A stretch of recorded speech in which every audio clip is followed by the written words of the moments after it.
Suara musik di ruangan itu begitu memekakan telinga, namun tetap menyenangkan bagi semua orang yang ada di ruangan itu.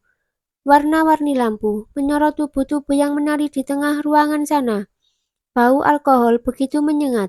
Sementara itu, di lantai 2 maupun lantai 3, para pasangan sedang asyik saling mendesah, saling berkeringat, dan saling berbagi kenikmatan. Inilah surga bagi beberapa jenis manusia tertentu, terutama mereka yang merasa sudah menjadi penguasa dunia. Elena juga di tempat itu, tentu saja. Dia duduk sendirian di sudut ruangan dengan sebotol anggur di tangannya.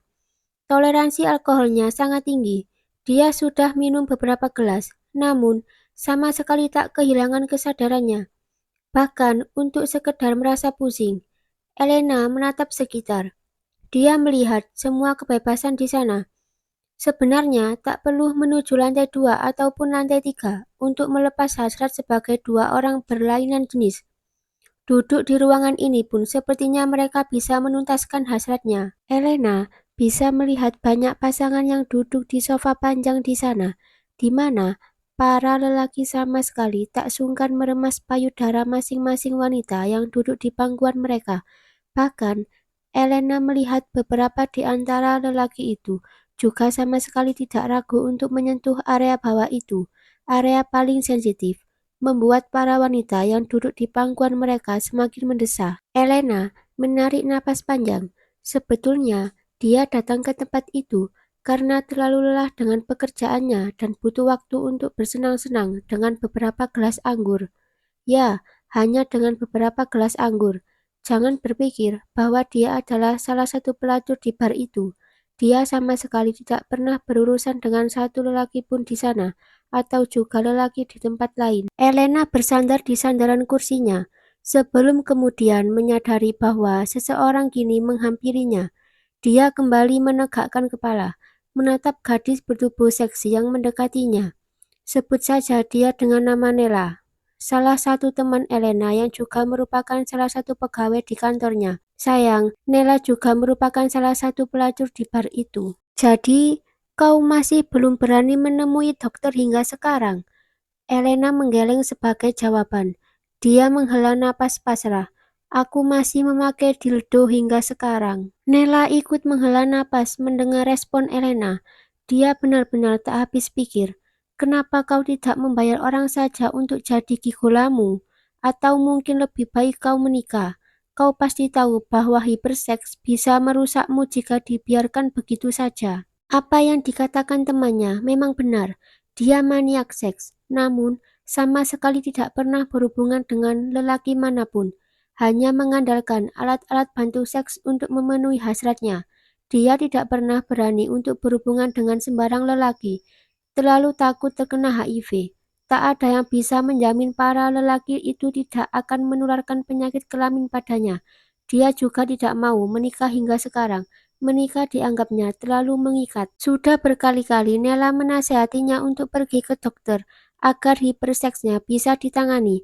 Sayang, dia memiliki fobia terhadap rumah sakit dan dokter karena trauma masa lalu. Jadilah sekarang dia terjebak dalam keadaan semacam ini. Tiap hari hanya bisa memenuhi hasratnya lewat dildo. Sudahlah Nela, jika aku terkena HIV, bukan kau yang akan mengobatiku atau orang lain. Karena memang obatnya belum ditemukan. Oke, aku pergi sekarang. Nikmati malammu.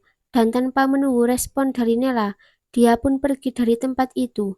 Lagi pula, malam sudah semakin dalam. Elena mengendarai mobilnya menuju kantornya. Dia ingat sudah meninggalkan vibratornya di laci meja ruangannya. Tak mungkin dia membiarkannya di sana, karena dia membutuhkan benda itu di malam hari. Sampai di sana, tentu kantornya sudah sangat sepi. Dia berjalan sendirian menuju ruangannya, sama sekali tidak menyadari ada bahaya yang mengintainya sejak tadi. Elena baru menyadari ada orang yang mengikutinya ketika dia sampai di ruangannya. Orang itu berdiri tepat beberapa meter di belakangnya. Elena tentu saja langsung terkesiap ketika melihat lelaki bertopeng hitam itu, bahkan ketika dia belum sempat membuka laci mejanya. Dia menahan napas karena takut, apalagi ketika melihat lelaki itu menodongkan pistol padanya. Serahkan barang-barangmu semuanya. termasuk perhiasan. Lelaki itu berjalan mendekat, masih di posisi menodongkan pistol. Elena berjalan mundur hingga punggungnya menempel ke dinding.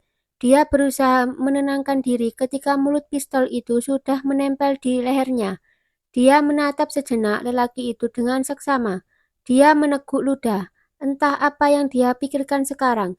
Namun, ketika melihat postur tubuh lelaki itu yang menurutnya sangat sempurna, mau tak mau dia merasakan ada sesuatu dalam dirinya yang bangkit. Ada hawa panas yang menyelimutinya saat ini, sesuatu yang sedikit sulit untuk dia tahan. Elena bahkan sudah tidak peduli dengan mulut pistol yang masih menempel di lehernya.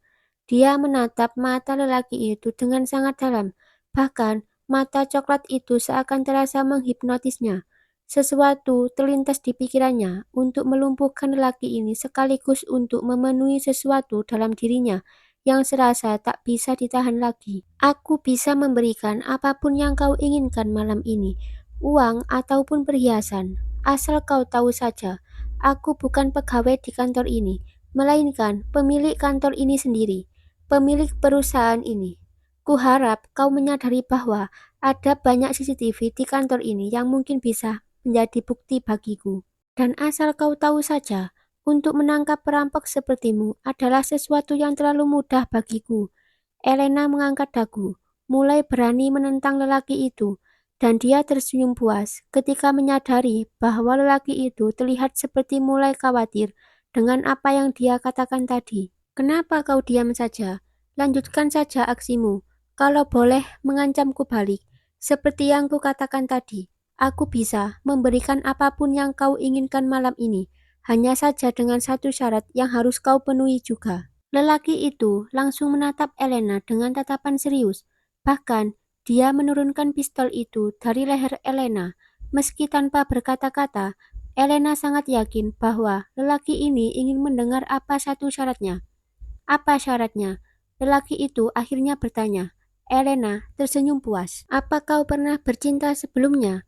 Maksudku, apa kau pernah berhubungan seksual dengan perempuan sebelumnya? Elena tanpa ragu sedikit pun menanyakan pertanyaan itu. Dia bisa menyadari bahwa lelaki itu membulatkan mata di balik topengnya. Dalam beberapa detik, mereka hanya terdiam sambil saling menatap.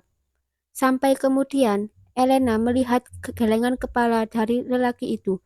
Dia tersenyum lagi, senyuman yang lebih lebar. Kau yakin kalau kamu masih berjaga?